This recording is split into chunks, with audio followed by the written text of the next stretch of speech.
Assalamualaikum warahmatullahi wabarakatuh. Ketemu lagi dengan saya kawan-kawan di channel Kostrad Pancal.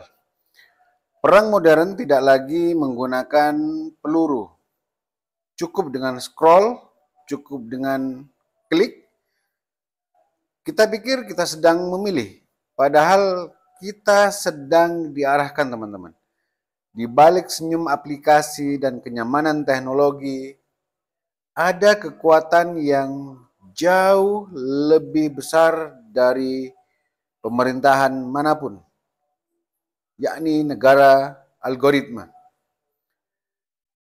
Teman-teman, di era analog, kekuasaan berarti senjata, tentara, dan wilayah. Tapi sekarang, teman-teman, kekuasaan berarti data. Dan siapa yang punya data bisa mengendalikan segalanya. Setiap klik, swipe, like, hingga berapa lama kita menatap satu konten. Semua direkam, teman-teman. Dari situlah algoritma bekerja. Ia mempelajari kita lebih cepat dari psikolog kita sendiri, lebih dalam dari pasangan kita sendiri, dan lebih akurat dari diri kita sendiri. Teman-teman, lupakan CIA, lupakan lembaga intelijen negara manapun di dunia ini. Karena apa? Karena Google tahu lebih banyak tentang kita daripada pemerintah. Meta bisa memicu kerusuhan sosial cukup dengan menyetel algoritma yang salah. TikTok bisa membentuk generasi hanya dengan menunda atau mendorong satu tren yang viral. Amazon tahu kebiasaan belanjaan kita dan bisa memprediksi kapan kita stres. Kawan-kawan,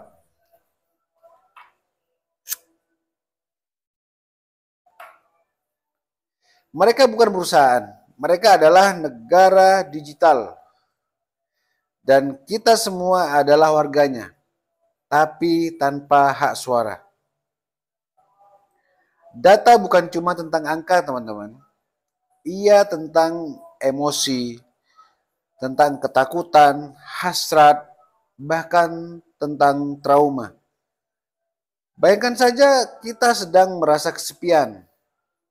Nah, algoritma tahu itu. Lalu dia sajikan iklan hubungan, motivasi palsu, atau konten negatif yang memperparah rasa kosong kita. Kenapa? Karena engagement naik, kawan-kawan. Algoritma tidak punya empati. Tujuannya hanya satu, membuat kita lebih lama online. Karena perhatian kita adalah komoditas, kawan-kawan. Komoditas mereka. Kita pikir kita memilih sendiri apa yang kita tonton, apa yang kita baca, apa yang kita pikirkan. Padahal semua itu dikurasi oleh sistem yang tak terlihat. Kita pro sesuatu, algoritma akan terus sodorkan konten yang sejalan dengan apa yang kita pikirkan. Sampai kita hidup dalam gelembung. Itulah cara paling halus untuk mencuci otak generasi digital. Kebebasan memilih jadi sekedar ilusi, teman-teman. Yang kita pilih adalah apa yang sudah dipilihkan untuk kita oleh algoritma. Bukan rahasia lagi kalau algoritma bisa mempengaruhi hasil pemilu. Itu bukan rahasia lagi, rahasia umum, Bang. Konten politik yang viral tak selalu benar. Yang penting bikin marah. Karena amarah adalah engagement. Demokrasi digital kini lebih dikendalikan oleh AI, kawan-kawan, daripada akal sehat kita sendiri. Kita hidup dalam sistem ekonomi atensi, perhatian, di mana fokus manusia adalah bahan bakar utamanya. Semakin kita terpaku pada layar, semakin kita ditambang. Kita bukan pengguna, kawan-kawan. Kita bukan user. Kita adalah produk. Dan data emosi kita adalah komoditas yang sangat-sangat laku, laris manis. Ini bukan akhir cerita, kawan-kawan. Sekali lagi, ini bukan akhir cerita, walaupun demikian. Masih ada harapan. Semua ada celah kelemahan, kawan-kawan. Beberapa cara agar kita tidak dikendalikan algoritma. Di antaranya adalah yang pertama. Yang pertama, kawan-kawan, kita perlu menyadari bahwa kita sedang dimanipulasi. Kesadaran adalah langkah pertama. Kita perlu aware dulu, sadar dulu. Jika kita tahu kita sedang diarahkan, kita bisa mulai melawan arus. Jadi kita harus tahu dulu, sadar dulu, baru kita bisa melawan. Yang kedua, kurangi ketergantungan pada platform yang berorientasi pada algoritma, kawan-kawan. Gunakan aplikasi open source atau platform tanpa algoritma manipulatif.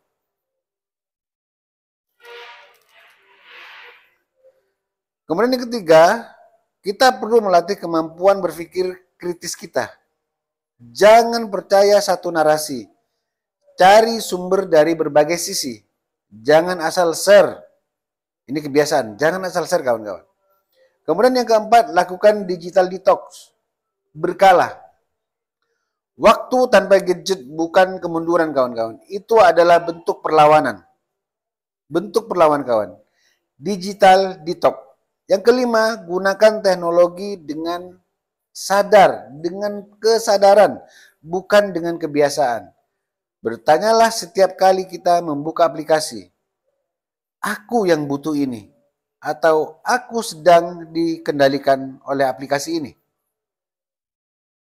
Kemudian yang keenam, kita perlu mendukung regulasi yang mengatur kekuatan big tech. Dorong transparansi algoritma, karena jika sistem tak bisa diawasi, maka kekuasaan itu korup. Ini sudah menjadi rahasia umum dari dulu, kawan-kawan, sampai sekarang. Kemudian yang ketujuh, ajarkan generasi muda kita untuk mengenali manipulasi digital. Jangan biarkan anak-anak kita tumbuh sebagai korban pasif sistem.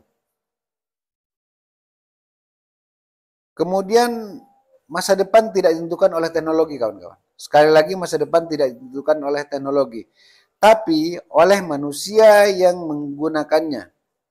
Pertanyaannya adalah, pertanyaan besar ini perlu di-highlight, kawan-kawan. Kamu akan terus jadi objek eksperimen algoritma, atau kamu akan jadi manusia yang sadar dan berdaulat penuh atas pikiran kamu sendiri. Karena, kawan-kawan, di negara algoritma, hanya yang sadar yang bisa benar-benar bebas. Hanya manusia yang sadar yang benar-benar bebas, kawan-kawan. Terima kasih telah menonton, kawan-kawan. Semoga ini menyadarkan kita, menjadikan pelajaran agar kita tidak menjadi korban medsos. Agar waktu kita semakin produktif. Tak jarang orang yang mencari uang dari media sosial, ya. Tetapi lebih besar orang yang hanya mencari hiburan, hanya scrolling, membuang waktu. Bahkan waktu sholat lewat, kawan-kawan.